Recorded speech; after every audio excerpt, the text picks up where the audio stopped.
السلام عليكم أصحابتا يوتيوب channel كيغا كحيران مال وليبو آدونيدا كجوغتان آد بانيدين سلام ياسو دوادا مال يرو لوقان فردياي سيفي عن ملاياركا عاوحان وضا وراقاس عني ودا مجدين وراقاس عني ودا قصة اللي يسو دري قصوين بدنا هاي لكن وقتين قصوينكو ويكالا حساسي iyo xiiso badan yihiin mar waliba hadba midaad isdhaahdo alla ilahay aad bay u xiiso badan tahay ayaa dadkaaga la wadaagaysaa ama xanuunkeeda ayay leedahay runtii sheekooyin badan aan ahaayay mid kamid ah anigoo isdhahay soo duub ayay sheekadan xasaasiga ay soo gaartay daqiiqadiiba akhriskeeda kama gaarin horaan ka soo daabacay marka qoraalkeeda la soo diray si anigu aan idinkugu aqriyo runtii sheekadan waa sheeko murigadeeda wadata waa sheeko xanuunkeeda wadata waa sheeko u baahan la talin muhiim ah iyo maskax fresh ah ma dhihi jiray anigu aad ogtihiin tala wadaag qisooyinka waan idin soo gudbiyaa idinkuna waad ka soo talo iyo aragti dhiibataan sheekadan gabar Soomaaliyeed ay ku dhacday waxaana ciwaan looga dhigayaa ama sheekadaba ciwaan looga soo dhigay waxay tahay ku caawi walaasha Soomaaliyeed talo ku saabsan sidii dhibaatada haysata ay ula wadaagi lahayd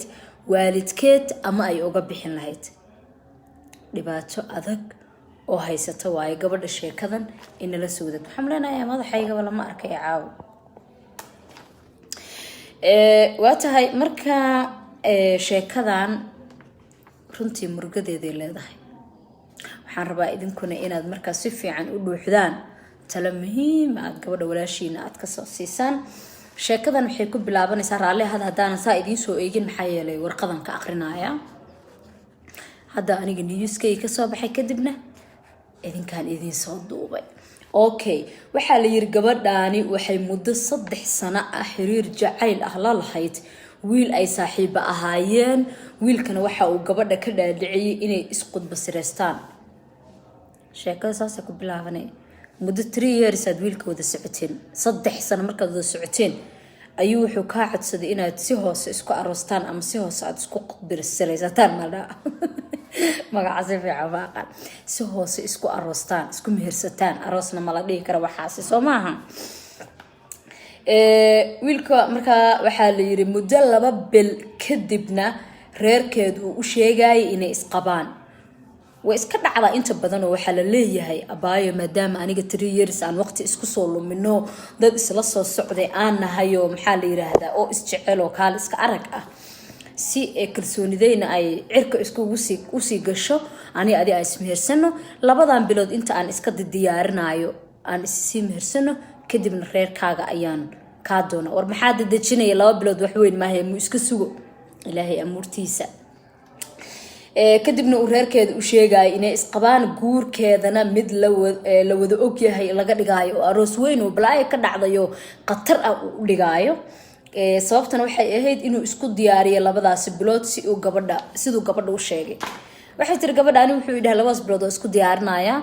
abaay aan ismeersano anigana kama diidi karno de qof dad isjecel ahaynay tiri oo israbo oo 3 sano xiriirkeena soo ilaalinayna sheekaduna magaalada Muqdisho ayay ka dhacday qisadan degdeg baan ku bilaabay Soomahan Muqdisho ka dhacday ciilka sheekada ay haayo raali ahaada waxa la yiri gabadhii waa ay ka aqbashaa la yiri ileen waa gabar wax jecel oo jecel u haaye oo aamintay ninka isleedahay nolosha ayaad ku midoobi doontaan okay bal meeshaas u fiirsada sidaas ayaa la isku qudba sireystay ayaa la yiri gabadhii way ogolaatay because when inay jeceshahay maxay sameeysaa waa yahay warago gabdhaha dhibka ka daaya okay waxay joogtaba sidaas ay isku qudbasreysteen waxay joogtaba guriga reerkooda oo iyaguna bishii ugu horeysay qudbasre isku qabeen oo ay isu soo mihirsadeen waxa ay ciideeda u tahay gabar iskuul u aad ma fahamto wuxuu barata ay ciideeda u tahay aroortii bay baxdaa iskuulkeedii aada guriga ku soo noqotaa gabar yar guriga u joogto wax u barata waa ciid ma fahamteen maalmo kadib gabadhii wiilkii waxaa dhex mara xiriir oo nin iyo xaaskiisa ah waxay noloshu sidaa ahaataa la yiri oo gabadha ay tiraahdo nolosheena sidaa ay usii ahaataa la yiri waxay isaga shakisay waa bilihii gudahooda inay uur leedahay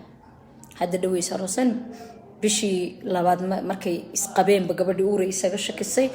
waxayna tagtaa la yiri dhakhtar waxaana loo cadeeyay inay uur leedahay ma fahamteen waxaa loo cadeeyay in ay uur leedahay maxay ahayd dhakhtarkiina uu u sheegay cajiib waa naxdin faamilkaagii gabaraa u tahay gurigaad u joogtaa iskuulaad u aadaa ninbaad hoos iska meersateen kadibna maxaa dhacay waxaa la ogaaday in waxay ogaatay in ninkii ay isqarsadeen ay uur u leedahay okay waxaa la yiri saysaa u ahaataba gabadhii dhakhtarkii uurku kasoo sheegay waaga ku cadaaday waaga ayaa ku cadaaday faamilkeedii gabaray u tahay iskuule waada uura laga soo sheegay cajiib maxay samayn kartaa markii waxaa la yiri labadii bil la gaaray isla waqtiga uurka laga soo sheegayo iyo ballankii wiilka ay ballameen ayay isku soo aaday wiilka 2 bil ay ballameen kadib inuu doonto labadii bil ayaa maxay ahayd la gaaray iyadana uura laga soo sheegay ma fahamteen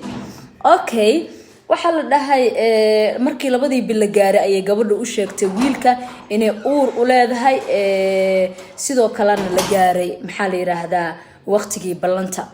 raali ahaada albaabba la furaya la xiraya hadama qashan qayrada waqtigii ballanta la gaaray uur bay leedahay marka waxay tiri walaalo soo dhawow waqtigii ballanteena waa la gaaray labadii bilaa qabsata way dhamaatay anigana uur baa shalay layga soo sheegay marka waa inaad degdeg cidii iga soo doonataa waa inaad degdeg reerkayga ugu imaataa de anigana gabar uur la ahay cideydana gabaraan u ahay guriga u joogto cajiib wiilkii baa la yiri waa hadda wiilkii u fiirsada wiilkii oo aanan xumeyn wiilkii oo aan u xumeyn la yiri يعني أم حمو محل يراه نين دنتيسة جار أم حمو ويلكي أن أحمين بالير نين دنتيسة جاري عجيب أي واحد قبل كلها ليري نين كاغا راتسو أنا نينكو مئهي imagine أذن نين كاغا راتسو أنا نينكو مئهي وصوتادا نين ugu ahayn 2 bil ka hor sootaad ismehersateen oo ay hadda uur ku leedahay waniyo nimanka qaariya inaga dhiciya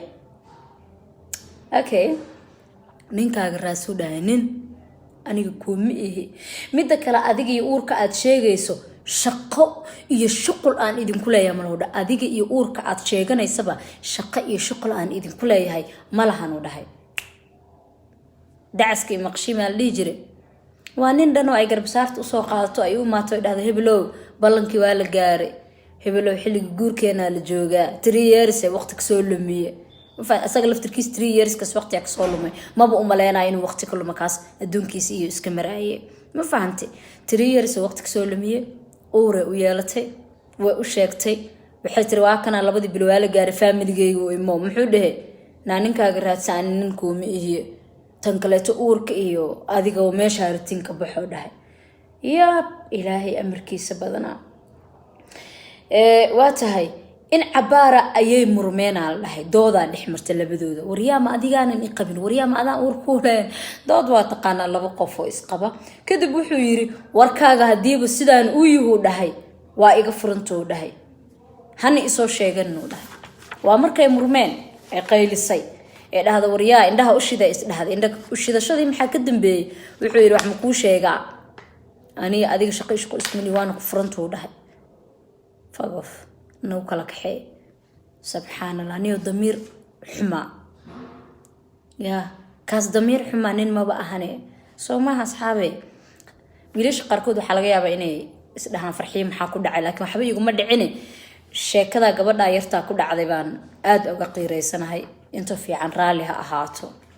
inta wanaagsan raali ahaada gabadhii waxay tiri waa gabadha qisadan ku dhacdayo ii soo dirtay wax aan sameeyo ma aqaaniyo dhahday reerkayga waxba uma sheegi karo ani reerkayga idhalay waxba uma sheegi karo ileen gabar wax baranaysaan u ahayay dhahday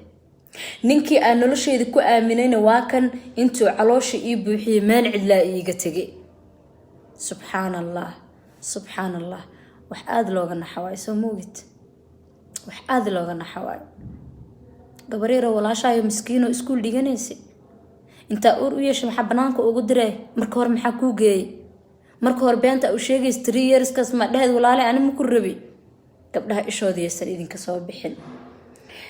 waxaa tiri marka familkaygu uma sheegi karo gabar wax u barataan ahay dhahday ninkii aan nolosheeda ku aamin waxay dhahday oo uurkaan u leeyahay banaanka ii tuuray oo maba isoo doonanaay wuuna i furay nolosheeda waxay wajahaysaa bay dhahday fikri nolosheeda wajahaysaa habeenkii ma seexdo soo jeeda waaga iigu baryaayay dhahday isla hadal iyo murugo joogtaana waan ku jiraayay dhahday farxiyo ajiib isla hadal iyo murugo joogtaana waa ku jiraayay dhahday waxay dhahday reerkayga intaan ku dhex jiro sheekada intaas ku egtaa reerkayga intaan ku dhex jiro waa isgiijiyaa dhahday laakiin waxaan sameeyay ma aqaano waalidkayga si aan ugu sheegana ma aqaano walaalayaalo waxay tiri ila soo taliya maxaa ila gudboon maxaan sameeyaa maxaa igula tali lahaydeen marka asxaabtayda mar walba aan sheekooyinka tala wadaaga ah iyo qisooyinka aan usoo dhigo gabadha yarta ah ee muqdisho meel kamida ku nool ee wiilku uu saas u dhibaateeyay bal la soo taliya wixii la gudboon ee ay sameyn lahayd anu waxaan dhihi lahayd reerkaaga u sheeg wana kula taliyaba because waxa waaye familkaaga meel kale to aan ahayn oo aad aadi karto ma jirto maya familkaaga le u sheeg kaswaaba ina wax xudaan ka cabsanaya waa dhowdi aad iga soo hiilisaan marka asxaabay sheekada horta intaasay ku eg tahay runtii aniga idan qisay aniga muruga igu abuurtay idinkana waxaan idinka codsanayaa in talada ugu wanaagsan sheekadan marka aad u soo daawataan aad gabadha soo siisan maxaa la gudboon oo iyadu ay sameyn kartaa aad baad mahadsantihiin sida aad uga xirantihiin YouTube channelkayga qisooyinkaygana aad uga soo falcelisaan talooyinka ugu wanaagsan aad u soo siisaan dadka marka iyagu sheekooyinka ila soo wadaaga asxaab badan aad jirto sheekooyin ii soo diray oo wali aan sheekooyinkooda soo aqrin idinkana iga raali ahaada markaan fursad soo helo ayaan mid u soo aqrin doonaa insha Allah talooyinkiina waad ka heli doontaan asxaabta dad badan mar walba isoo dhaw farxiyo xageen kala soo xiriirnaa walaal macaan waxaad igala soo xiriiri kartaa waa qofka raba inuu talo ila soo wadaago ama asaga fikirkiisa igu biiriyo Instagram-kayga oo aan community-ga idin soo dhigay xataa Facebook-gayga farxiyo Cabdalla igu soo dirsan kartaan waa kaasa ilgaaran idin yeelan doona aad baad u mahadsantihiin habeen wanaagsan ani habeen ay tahay